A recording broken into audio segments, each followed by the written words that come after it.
Good morning student. मैं आपकी हिंदी अध्यापिका प्रीति शर्मा आज आपको कक्षा 5 का हिंदी भाषा का पाठ 8 सर्वनाम पढ़ाने जा रही हूँ।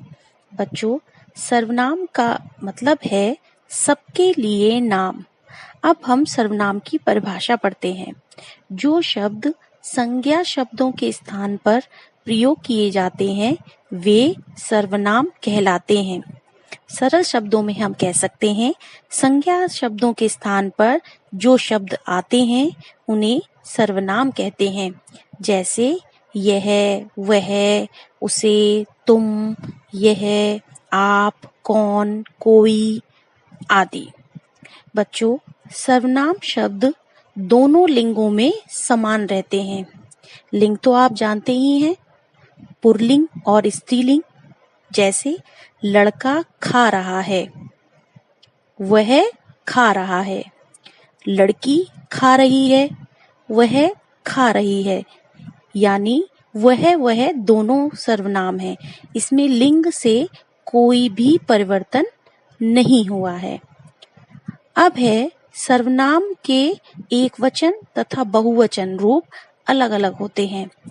एक वचन में आते हैं मैं, मैंने, वह, यह, मुझे, मेरा, उसे, आप, तुम।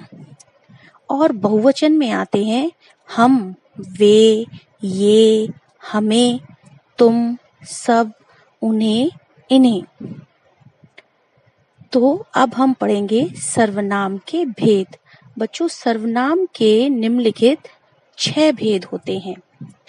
इनके नाम हैं, पहले नंबर पर आता है पुरुषवाचक सर्वनाम, दूसरे नंबर पर निश्चयवाचक सर्वनाम, तीसरे नंबर पर अनिश्चयवाचक सर्वनाम, फिर चौथे नंबर पर प्रश्नवाचक सर्वनाम, पांचवें नंबर पर संबंधवाचक सर्वनाम और नंबर 6 पर आता है निजवाचक सर्वनाम।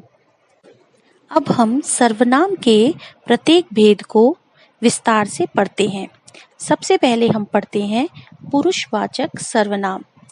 जिन सर्वनाम शब्दों का प्रयोग बोलने वाले, सुनने वाले अथवा अन्य किसी व्यक्ति के लिए किया जाता है वे पुरुषवाचक सर्वनाम कहलाते हैं। जैसे मैं, हम, तू, तुम, वह, वे आदि। बच्चों, पुरुषवाचक सर्वनाम 3 प्रकार के होते हैं: उत्तम पुरुष, मध्यम पुरुष तथा अन्य पुरुष। उत्तम पुरुष बोलने वाला होता है, मध्यम पुरुष सुनने वाला होता है और अन्य पुरुष वह सभी के लिए प्रयोग किया जाता है। अब दूसरे नंबर पर आता है निश्चयवाचक सर्वनाम। इसके नाम से ही हमें पता चलता है जो सर्वनाम शब्द किसी वस्तु या प्राणी की ओर निश्चय पूर्वक संकेत करे उसने निश्चयवाचक सर्वनाम कहते हैं। जैसे यह मेरा विद्यालय है, वह कौन है? उपर्युक्त वाक्यों में यह वह शब्द आए हैं जो किसी निश्चित स्थान तथा व्यक्ति की ओर संकेत कर रहे हैं, इसलिए इन्हें निश्चयवाचक सर्वनाम कहते हैं। अब तीसरे नंबर पर आता है अनिश्चयवाचक सर्वनाम। जो सर्वनाम शब्द किसी निश्चित वस्तु या स्थान का बोध नहीं कराते हैं उन्हें अनिश्चयवाचक सर्वनाम कहते हैं। जैसे कुछ खो गया है, कोई गा रहा है। उपर्युक्त वाक्य में कुछ और कोई शब्द आए हैं। इन शब्दों से किसी विशेष वस्तु या व्यक्ति का बोध नहीं हो रहा है, अतः ये अनिश्चयवाचक सर्वनाम कहलाते हैं। अब चौथे नंबर पर आता है प्रश्नवाचक सर्वनाम। इसके पढ़ने से ही पता चल जाता है जिन सर्वनाम शब्दों का प्रयोग प्रश्न पूछने के लिए किया जाता है वे प्रश्नवाचक सर्वनाम कहलाते हैं। जैसे घर पर कौन है, वह कहाँ जा रहा है। इन वाक्यों में कौन, कहाँ शब्द आए हैं। इनके प्रयोग द्वारा वाक्य प्रश्नवाचक बन गए हैं। ये इसी कारण प्रश्नवाचक सर्वनाम कहलाते हैं। 5वें नंबर पर आता है संबंधवाचक सर्वनाम। जो सर्वनाम शब्द वाक्य के 2 भागों में प्रयुक्त संज्ञा अथवा सर्वनाम शब्दों में संबंध बताते हैं, वे संबंधवाचक सर्वनाम कहलाते हैं। जो संबंध बताए उसे संबंधवाचक सर्वनाम कहते हैं।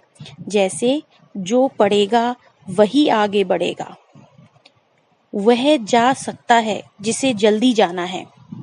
इन वाक्यों में जो, वही, वह, जिसे आदि शब्द आए हैं।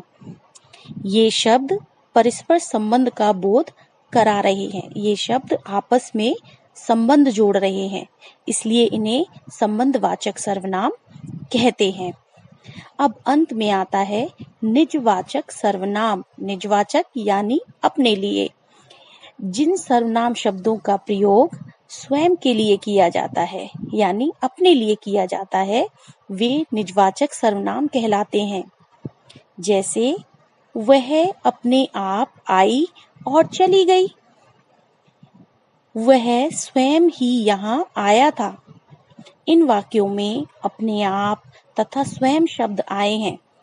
इसका प्रयोग कर्ता के साथ ही जुड़ा हुआ है, अतः यह शब्द निजवाचक सर्वनाम कहलाते हैं। इस प्रकार हम सर्वनाम को समझ सकते हैं। आप इस पाठ को ध्यान से इनके उदाहरणों सहित पढ़ें व समझें और आगे का अभ्यास कार्य याद करें। धन्यवाद।